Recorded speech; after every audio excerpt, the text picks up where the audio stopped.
At age 2, his father passed away in a car accident. At age 26, after getting into a nearly fatal car accident himself, Alan questioned everything he was doing in life. He questioned who he was and the choices he was making. He was at an all time low, and he decided to change his trajectory forever. Although he had a successful career in corporate America, he made the hard decision to start his own business dedicated to helping others get to the next level in their life, love, health, and wealth. He's speaking our language on the Ambitious, Awakened, and Aligned podcast. He is the CEO of the Next Level University podcast, a global top 100 podcast with over 1,900 episodes listened in 170 plus countries. And we are thrilled to welcome Alan to our show today.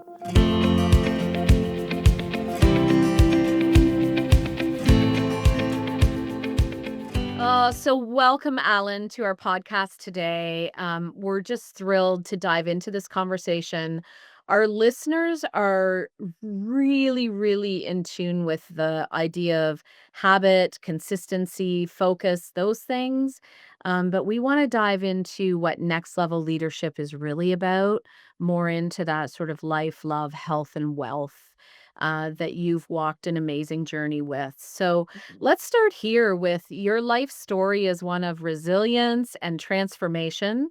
So maybe you could take us back to that pivotal moment after your near fatal accident. What was the first shift in your perspective that you knew you needed a new path?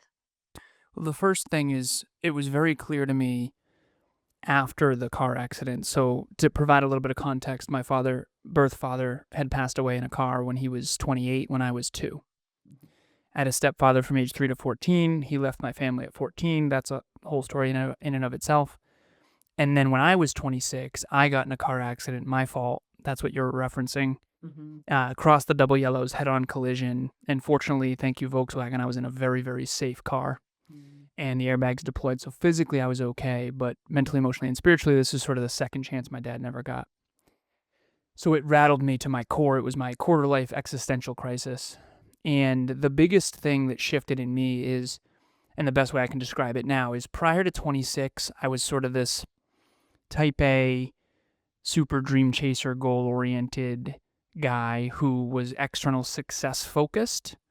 And I had a very different paradigm. So my paradigm back then, and paradigm is just a fancy word for what you believe the purpose of life is, was uh, achievement first, second would be friends, third would be fun.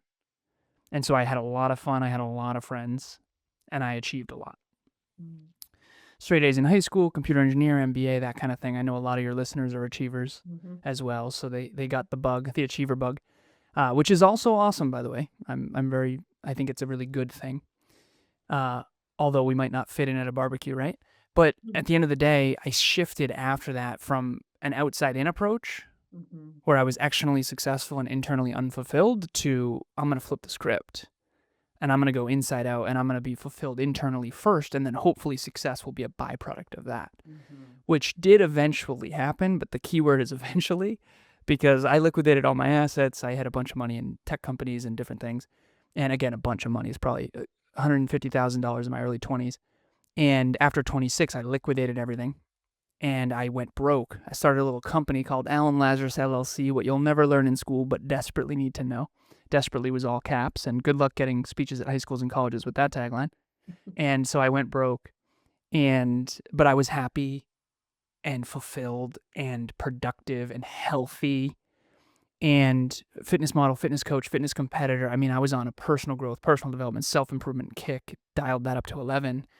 And so I went from externally successful and internally unfulfilled to, which is outside in, to inside out, which is now I'm fulfilled, but I can't sustain it because I don't have enough revenue. Mhm. And now I'm finally in the last sort of stage. And again, not the last stage because it's a mountain that gets higher as you climb it. I'm still only 36, even though I look 15. But when you can look yourself in the mirror and say, okay, I want my future to be an amplified version of what already is, that's when you are both externally successful and internally unfulfilled. And that's really what I focus on now, is how do I scale and grow my companies, but also not at the expense of my fulfillment. Mhm.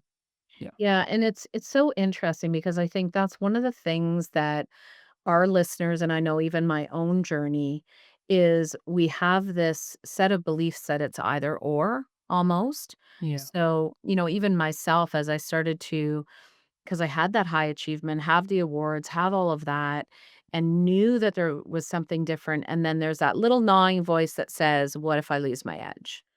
What if I step over into that space and now the other side of it crumbles, right? And so I love that you went through that journey where now that has become the 2 can coexist. And I that's one of my the 2 can coexist. Focus and fulfillment can coexist. Ambition and alignment can coexist. And so, on that journey to get there, especially with, like, your corporate background too, similar to mine, where we learn all those paradigms about success and about what that is supposed to look like. What did you recognize in some of the sort of fears as you made that leap that you obviously had to overcome so that those could come into alignment? Well, first of all, you said so many good things there because I think duality is wildly under talked about. It's holding two seemingly opposing ideas in your consciousness simultaneously. And I think if you can't do that or don't do that in the sort of cognition of your own life, you are in some trouble. Mhm, So, success and fulfillment, mhm, ambition and alignment, mhm, yin and yang. It's mhm. very important, masculine and feminine. And so, External and internal. exactly, Yeah. 100%. And I think that the alignment of the external and the internal is an art and a science that needs to be consistently worked on. And I think that a lot of people think in binary. A lot of people are like, well, I'm a success or I'm a failure, Mm, when in reality, it's we're all both. And to answer your original question, too, you had mentioned this. Were you afraid to lose your edge? The most ever of all time. yeah. Because I grew up from very, very, very humble beginnings, very challenging beginnings, Mhm, to an even more alarming extent than I had originally realized. I didn't start doing therapy until my 30s, mm, and I have a therapist, Carol, who now I've reflected and sort of rewatched the movie of my own life, and mm, it's not. I mean, some of it's good, but it's not pretty. A lot of it, and that was my edge. mm. I mean, no one will outwork me. That No was one. mine too. Yep, and I saw it in you. That's why I can say it. Because if you didn't have that, I wouldn't be allowed to talk about. Right? Yeah, because I was so afraid when I went and got a therapist that Mhm, I was going to lose my edge. mm, Because the truth of the matter is, everything's a spectrum, and I think statistically, if you look at a bell curve, some people are actually very lazy. And I started to realize and mature in my 30s, and I started to realize that okay, it's not that everyone else is lazy; it's that I'm apparently really hardworking. It's mm, not that other people are unintelligent or irrational; it's that I'm apparently hyper rational. mm, And now I've learned that I'm a computer engineer, I'm a math thinker, all this stuff. And so you start to realize, okay, because my business partner Kevin would say, they're not irrational. You're hyper rational. They're not lazy. You're really hardworking. It's like, I don't wake up in the morning and think I'm so hardworking because right. I don't actually think I'm that hardworking compared to what I want to be or could be. And so I'm comparing to my potential like a lot of other achievers. So this is a side golden nugget for anyone who's an achiever out there. Achievers compare to their potential. They Mhm, don't compare to the statistical average. mhm, People who are not achievers are constantly comparing to the average. And so we struggle with self-worth because we're comparing to our potential and everyone else thinks we're great and we're doing so well. And why do you beat yourself up so much? It's like because I know I'm capable of more. mm, And that's a self-belief thing that a lot of people pretend to have self-belief, but actions speak louder than words in that. And so we can go down that rabbit hole too. But I was afraid to lose my edge, and I was amazed and very grateful that I didn't, because when I first talked to my therapist, I told her I'm fearful of, yes, I want to heal, yes, I want to work through this trauma, yes, I want to understand my childhood, yes, I want to understand, dad dying, stepdad leaving, I want to understand the abandonment, I want to heal, I want to be a whole human being, whole man, wholesome man. However, if I get lazier, I'm going to be so upset. So that was my fear. And here I am 4 years into therapy, and it got bigger. My ambition got way bigger. And so anyone who has those sort of fears, hopefully I can help you mitigate it, because I had them too. And we're always afraid to lose our edge, and you're not going to lose it. I'm never going to wake up lazy. It's not how I'm wired. And if anything, my ambition's actually gotten bigger. And ambition bigger. Probably because when you do that inner work, you actually start to see the universe is so available for you. Yeah. So stepping into that full potential, you now have a partner in there with you that energy piece starts to work with you Yep. instead of, the past versions of ourselves, Alan, that we were really doing the hustle and grind thing, right? Like, oh, we got this instead of, there's actually an ease and flow to partnering with your inner self, your soul. When you do that soul work and you can tap into that energy, it's unbelievable how it takes you further towards potential expansion. Like, it's beautiful. I am in awe of you that you've been in therapy for 4 years. I do have to say that because it took me late into my 40s before I actually just said, "Enough of this way."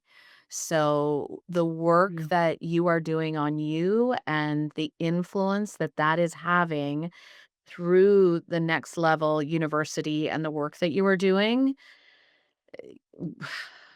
just so much gratitude and awe towards that. It's amazing.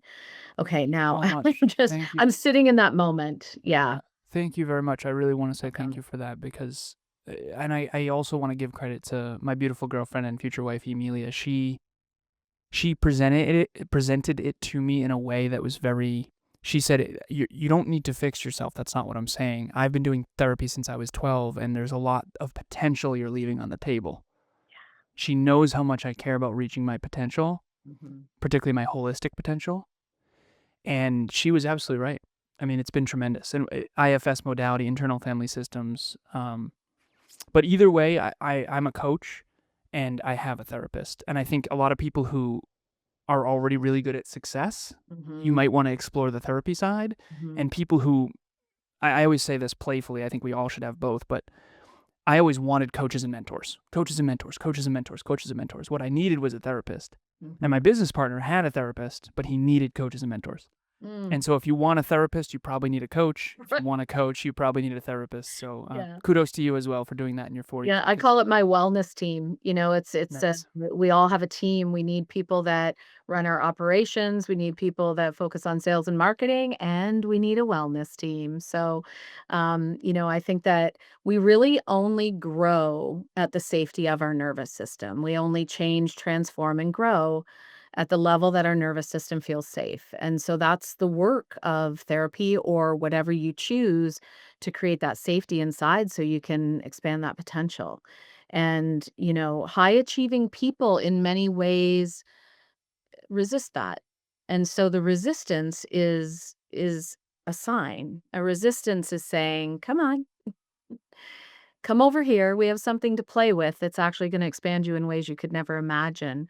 And so sometimes I say that doesn't happen in isolation. It takes someone you trust and love when you've had trauma like yourself. So to have your girlfriend, future wife, I love that, be able to hold that space for you and say, let's like come alongside. That's so powerful. Teaches us so many things in that. I want to go to habit and consistency because that is something, we're talking about the amazing end, right? Not either or. We're talking about the end. So, habit, consistency, all of these things are also really important.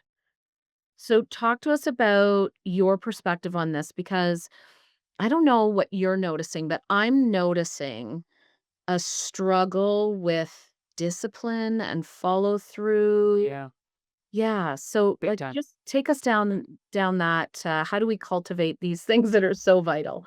Well, speaking of duality, and I want to also give you something really powerful. You saying, I've never heard that before, but we only expand to the level where our central nervous system feels safe. Mhm. That was something right there. Mm. That's good stuff. That's good stuff. I've never heard that before. So I don't know if that's a you or whatever, but that's definitely something, because whatever your central nervous system doesn't feel safe, you're going to resist. Mm-hmm. If you don't feel safe receiving money, you're not going to receive more money. And your central nervous system won't allow you to go earn more if it's uncomfortable, right? So you have to be like, okay, it is uncomfortable, so I'm going to create a staircase to get outside my comfort zone. Mm-hmm. I always say to my clients, I want to help you. I want to push you outside your comfort zone, but never push you out of integrity. Yeah. And that's, I think, a duality too. So Mm-hmm. speaking of duality, to answer your question about the discipline thing, I'm reading 2 books right now that are, I did a podcast about this recently. One of them is called Willpower, which is a phenomenal book. It is. It's a phenomenal book. Second one is called Willpower Doesn't Work. I love that you're reading them both at the same time. I know. My girlfriend said the same thing. We were on a walk, and she's like, only you would read those 2 books simultaneously. Yes. And so one of them is about how willpower is something that you can grow and you can use and then improve it. It's almost like the best metaphor that I can come up with is you charge your iPhone every night, and so you charge your willpower every night when you sleep. However, imagine an iPhone that actually the battery got better over time, not worse. Okay, so that's willpower. So willpower is necessary, and you can grow it, and it's a muscle that can get stronger as you use it. For us super achievers, we do know that. However, there is a limit to that. The second one is Willpower Doesn't Work, which is essentially we've learned how to separate ourselves from our environment. So one of them is discipline, one of them is design. Discipline is willpower, and you got to grind it out, and you got to do it. And I call it the want, love, hate framework. I do this with my clients all the time. Want a better physique, love weight training, hate dieting. Hate it. I hate it. I absolutely hate it. Guess what I have to do? Diet. Want more clients, love coaching, hate social media. Guess what I have to do? Social media, right? So want more listeners, love podcasting, hate social media, right? We understand. So every single person who comes to me, we do goals, priorities, metrics, habits, skills, and identity work. That's the alignment.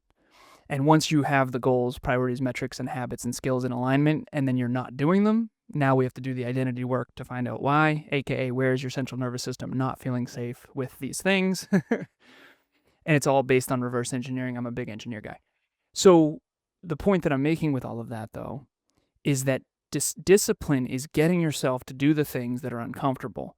Design is about your environment that you've set up for success. These are the people in your environment. These are the things you listen to.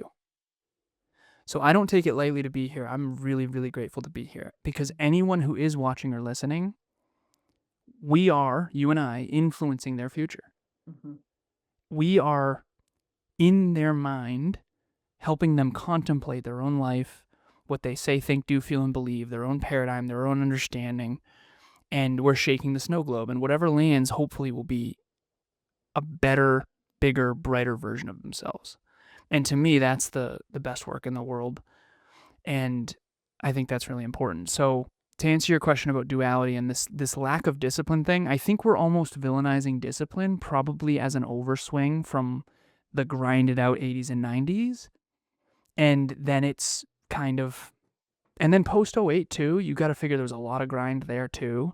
Yeah. And then I do think there's a level, and again, you and I didn't talk about necessarily where you live, but so I was born and raised in Massachusetts. And if you look at the statistics of this, the U.S. economy is by far the largest. GDP year over year it's not close. Next closest China, just mathematically.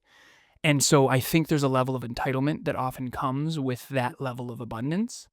And it's interesting because I'm grateful that I grew up. When my stepdad left, we were broke. I mean, trade in the BMW for the Honda Civic, free lunch at school, shopping at Salvation Army. We weren't going to starve by any means, but it was definitely boats and ski trips all the way down to the bottom again. Yeah. And no generational wealth. You know, I looked into the future. We are in trouble. No trust fund, no generational wealth. Like, if it's to be, it's up to me.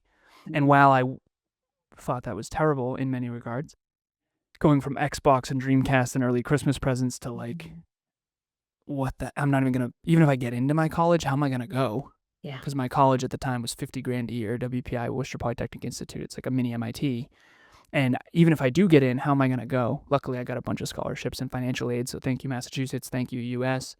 But my point of that is I think there's an entitlement happening. And the entitlement is I deserve big rewards for minimal effort. And I think that's a losing long-term formula. I do. Mhm. And Kevin and I, we both grew up without fathers. We both, high work ethic and just kind of earn every dollar. And eventually there's constraints to that because you can't do everything yourself. Mhm. But I think that it's important to understand where you're at in that journey. So I have a 17-person team now. I can't do everything myself anymore, nor should I. However, I also can't get entitled and not lead by example every day. If I'm on the beach, 3 days a week, that's my team is going to notice that, and I think leading by example is really important. So I think you got to balance discipline and design. You got to balance willpower working and willpower not working. You got to balance doing it yourself, but also delegating. And so everything's duality. Yeah.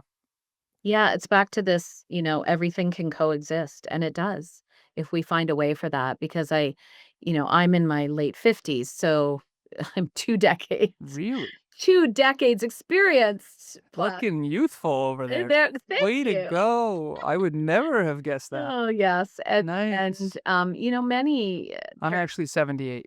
yeah, I'm kidding. you really look Yeah. amazing. Some parallel experiences to, in their own ways to what you've experienced, which I can see we have so much serendipity happening here. And, I think that it's always been this either or. And the more that we're having this conversation, it's just that reminder of what coexists and in a world. So I am from Canada, Alan. Uh, Oh, you I are. yes, I live just not that far from you, over the border, about an hour and a half from the Detroit border. Oh, okay, cool. Yeah. All right. So, and similar, North America has always been wealthy in general and Yeah. had, the land of opportunities. US, of course, massive beyond Canada from that perspective, but we've grown up in the land of opportunity and always known that, right? So, outside of our unique stories within that, you do see some of those sense of entitlement and things like that popping up.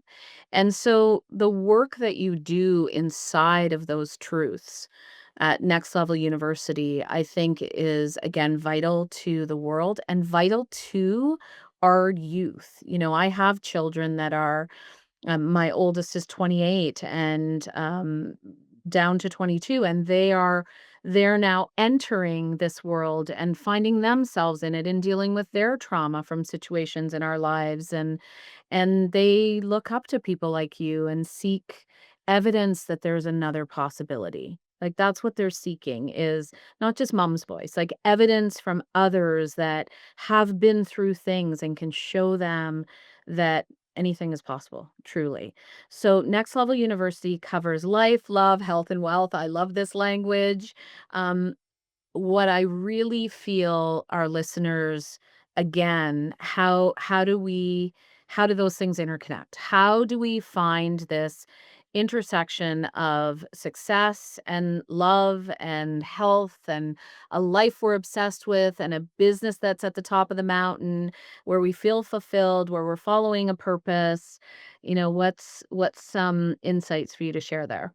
Yeah, so health, wealth, and love are the three pillars of our company, Next Level U. And it's pun intended, by the way, Next Level University, Next Level U. So not Next Level me, but Oh, Next Level nice. glory, your own unique version of success, your own unique version of yourself. So I'm Alan version 3.6. And Alan version 3.6 is more holistically well developed than Alan version 3.4 or Alan version 2.6 for sure, Alan version 1.6. So Wait I till think you that's get the to like 5.0. well, that's what I'm saying. I'm actually excited. Even when I was a kid, and this is going to be a little side tangent, but I remember saying my career won't even start until I'm 50. I'm a very weirdo long-term thinker with that, but Mhm. that's when you really start to. That's your power years of influence, and you can really change things. I'm still too young. A lot of people, and again, I'm still working on it, but we're very barely scratching our potential. I think at NLU. But anyway, so to answer your question about life, love, and love, health, and wealth, I Mhm. think the syntax matters based on the individual.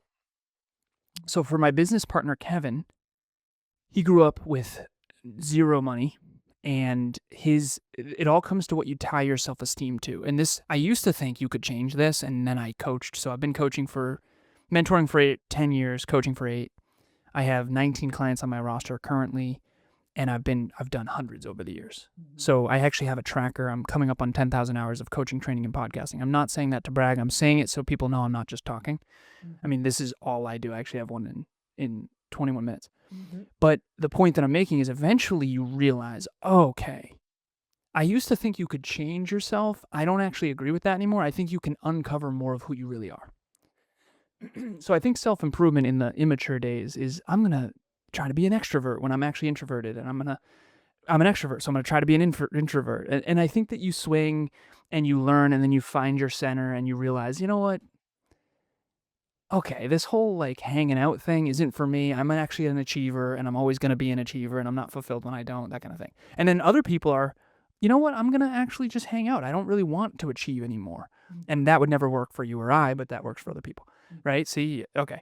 And so the syntax of love, health, and wealth completely is predicated on what you unconsciously tie your self-esteem to. So I tie my self-esteem, I'll give Kevin and I as an example. So my self-esteem is tied to three main things. Number one is my relationship with Emilia, and that stems from a lot of abandonment stuff when I was younger. So our little family, we've got 2 cats and a dog, and so that's number one. Number two is my body of work.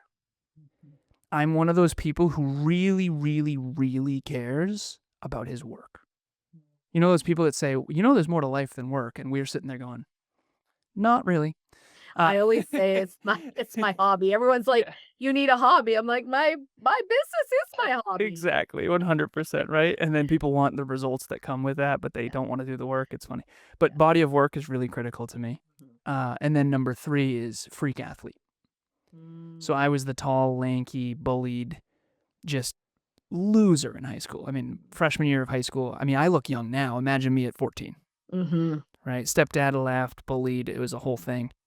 And I was prepubescent. My sister was a senior, and I got pity dances from her cute friends. And I was overlooked by everyone, literally and figuratively. And so I was just, I tie a lot of self-esteem to being in ridiculously good shape. Now, again, that's a lot of self-awareness, and everyone has their big 3, and I do this with all my clients. Now, here's the deal. Now you go in even deeper. Okay, how are you meeting each of those 3? Because everyone wants to feel good about themselves. As a matter of fact, if you don't feel good about yourself, you probably aren't as good of a person to others that you could be. Because we all know what it's like to feel terrible inside and then ego up and pretend we feel great, and that's not real, it's not authentic, and it's also unfulfilling. So I actually just did this with one of my clients. Her name's Bianca, right before this. We found her 3, and then we went deeper on how she's meeting each of those. And we're trying to create constructive ways to meet them rather than destructive ways to meet them. Right? If you need a new car every year to pad your ego, that's destructive to your business rather than a constructive way you could do it, right? Maybe hair, makeup, whatever, clothing, whatever it is. Okay, so Kevin's is money, being a bodybuilder as well, and then what was his third? The car he drives. He, again, couple bodybuilder bros back in the day, deep conversations. We never thought in a million years 80% of our listeners would be women. But that's awesome. I think women are statistically more humble, let's be honest. And they're more into internal growth. But More curious. More curious for sure. And most of my clients are women, not all of them, but a lot of them are. And way to go, women in the 21st century, by the way. Right? Holy crap. Yeah. Let's rock and roll. Let's rock. I mean, this is, and Kevin and I both grew up without fathers too. Right. I mean, both were raised by 2 women, my mom and my older sister, his mom and his Mima. His grandma. So that's something special there too. It is. But so we didn't have that sort of stoic male, prove yourself to me, man. And so I think there's something in the energy. There is, for women, sure. yeah, can tell a difference. And men don't like, not always, but sometimes. But anyways, so what, for the listeners, viewers, what do you tie your self-esteem to? Give me the top 3. Not what you wish you did. Like, Kevin is not proud of that. My car, the amount in the bank account, and being jacked. Like, he's not proud of that. I'm just proud of him for owning it. Yeah. Because when we have enough in the account, he's good. He's like another level. We just got our biggest client yesterday. That would never have happened if I didn't keep enough cash on hand for him to be comfortable. Because I don't need a lot to still be future-oriented. But if that bank account drops below a certain level, he starts freaking out. And I'm like, what do you mean, man? We're fine. Right? So we all have a different threshold. And again, the central nervous system thing. Like you said, we can only expand to the extent that our central nervous system feels safe. Yes, and those 3 things create the safety. Exactly. Thank you Yes. for tying that back. That's Mhm. exactly it. So if you can take care of those three things first, and this goes back to the health, wealth, and love thing. For him, it's wealth at the bottom of the pyramid, Mhm. and then it's health, and then it's love. For Mhm. me, it's love at the bottom of the pyramid, which is what I didn't have Mm. secure growing up. I had some, but not to this extent. Mm. So for me, it's love first, then health, then wealth. For him, it's wealth first, then health, then love. Mm. And if you get the syntax wrong, you'll allocate your time, effort, and money wrong, and you won't be fulfilled and you won't know why. And you won't be successful because your needs aren't being met. Yes. Yeah. Yeah. And I'm thinking as you're speaking, like all of the belief systems wrapped up in that, which when we have deep awareness of the belief systems that will help us thrive or will take us backwards, keep us stuck, Yep. that I feel like is wrapped up in those 3. So it's really powerful. Ooh, next level you with a U. This is incredible. I know that, Alan, because he's out there changing the world constantly, so I wanna be conscious of our time. One thing that, I mean, you have global impact. You're in 170 different countries with your podcast, I think is what we announced earlier. What do you think makes your content truly transformational versus other opportunities to sort of take in information? What a great question. In the beginning, my answer would have been very different, and I think over the last 8 years, we started in 2017, it's the fact that Kevin and I have similar core values, but different core wounds. Mm, tell us more So about that. yep, okay, so I'm someone who identifies as an achiever, who has high what is known in psychology as self-efficacy, but I think the modern term is self-belief. So one of the things that I've found over the years is that the people who have really high self-belief, they actually don't know that other people don't, Mm, and they don't realize how unrelatable they are. So I'll give you an example. So Kevin came to me, he said, "Hey, with the new administration, what if, my wife loses her job?" And I said, "Oh, we would just get her another job." And he's like, "Oh, okay. Yeah, cool." But he's like, "Dude, how weird is that? That mm, you could just like done." That is appears very arrogant to other people.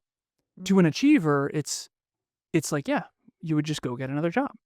She has a master's degree. I know what business owners are looking for. She's a reliable worker. Everyone needs reliable people, and it's hard to find them. You're gonna be fine. Done. Okay, so for the achievers, that is resonating. For the non-achievers who don't believe in themselves, that comes off as nothing but pretentious and arrogant. mhm, So the reason why Kevin and I's content is different is because we have both lenses. mhm. And he is always pushing back on what he thinks non-achievers will not understand and will turn off to. That's so powerful because as I shared, we have our listeners are high achievers. So we speak a certain language. You and I speak a language that we would understand. Yep. If I'm going to dinner with someone, I don't want to talk about the weather. I want to we're Never. going to go exactly where you and I went right Cannot do now. it. We're going there. Yeah, that's why we can't stand it when we're at, people are like, well, why aren't you at the barbecue? You don't understand. I don't get to be myself. Right. Yeah, and you feel, see, you're saying right, but most people, Absolutely. statistically, a large percentage of the population, 90%, Mhm. they struggle with self belief, so they don't understand us.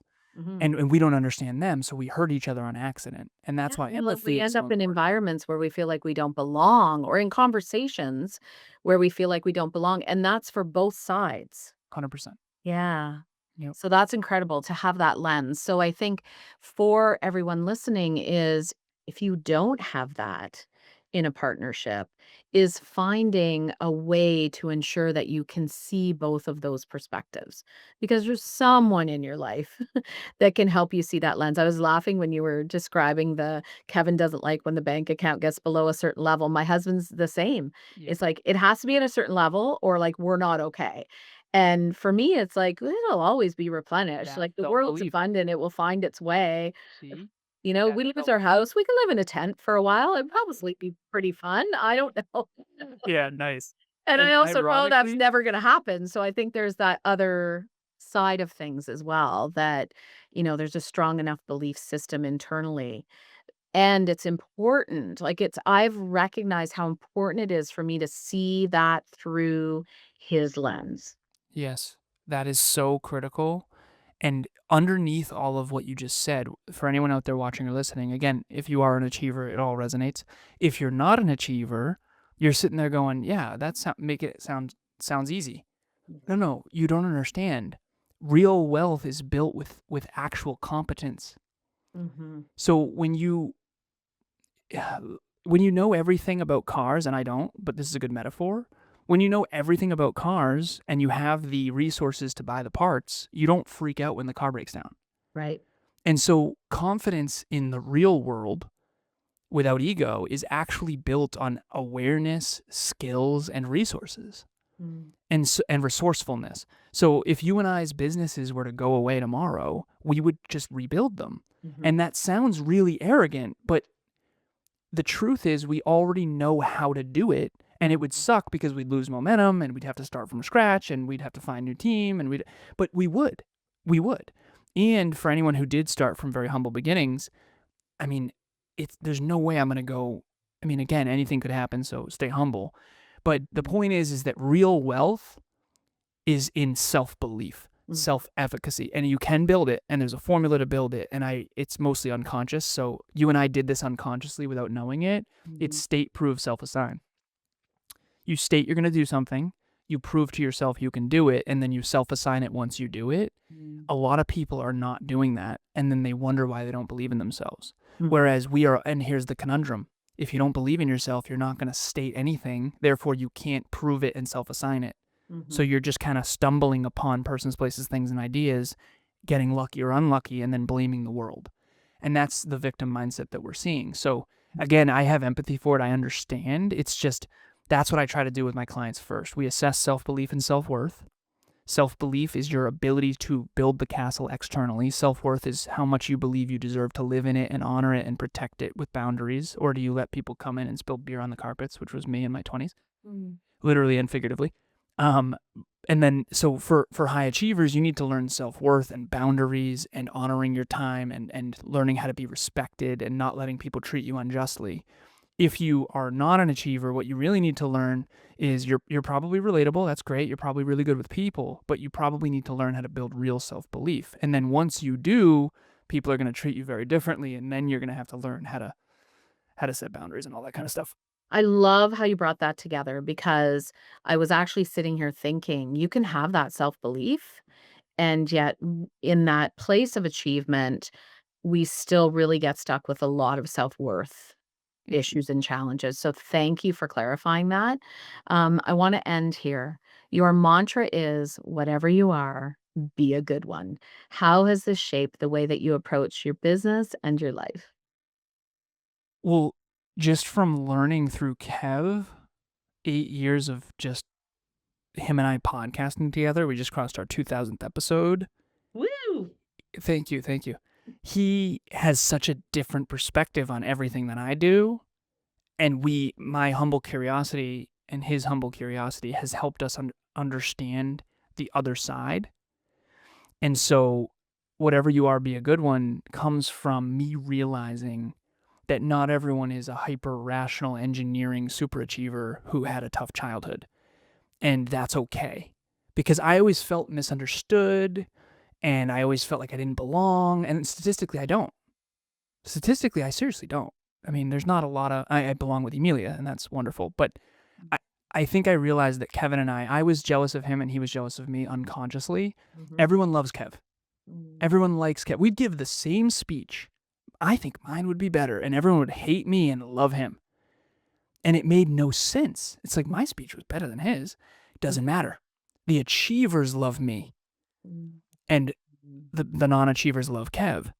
And again, non achievers is the wrong phrase. Even a non achiever would get offended by that, which is why they hate me. But, anyways, the point is, right? The point is that people with high self belief would resonate with me, yes, and the people with low self belief would resonate with him yes. because it's a completely different lens. Mhm, And so that's why I just think that whatever you are, be a good one. Kevin mm, wants to be a regular, relatable guy who also achieves extraordinary things and becomes the best version of himself. And I am a statistical, rare human who had to figure out how to Mm. lean into his gifts, even though it terrifies him. Yeah, amazing. Thank you for your vulnerability and so many power insights that have been shared today. I know that our listeners take one thing away because you just got given multiple golden nuggets and just sit with that of something that really resonated and explore that a little bit deeper and dig into more of Alan's podcasts, Alan and Kevin's, and we'll put all the details there. Is there one final thought? Lori, thank you for what you do in the world. Mm, And thank you for having me. It's been an honor. This has been awesome. The final thought would be, when you do have high self belief, adversity can very often become your advantage. I have one client who literally was born with no arms and no legs, mm, and she swims. She's amazing. And when I've learned her story and we dug deeper and deeper and deeper, I found out that a lot of people treat her very differently. mm, Some people love her and they're so inspired by her. Other people treat her really, actually, quite poorly. And I figured out why. If someone is making excuses in their own life and not taking responsibility for their own future, and then they witness this amazing woman who has done so much with such a disadvantage, for lack of better phrasing, it's proof that their excuses are bullshit. Pardon my exactly. French if I'm not allowed to swear. And I think that we are all a mirror to each other. Mhm, And what I've come to understand is that if you don't have self belief inside, you're naturally going to have mostly ego outside, and mhm, that hurts people. It mhm, hurts yourself too. And so ego is the enemy. I had one too, trust me, because I felt mistreated and bullied and all that stuff. But when you do heal inside and you do build actual self belief from the inside out, you just want to see everybody flourish. And you don't bully anybody. You don't tear anyone down. And so that would be what I would end with is, if you have self-belief and self-worth in here and you build it from the inside out through merit, mhm. yeah, you are fulfilled, and then you just want to see other people be more fulfilled. And I think that that's a world that hopefully you and I are trying to help aspire to. Absolutely. Let's keep rippling that belief out because it is powerful and life-changing. Thank Thank you, thank you, thank you.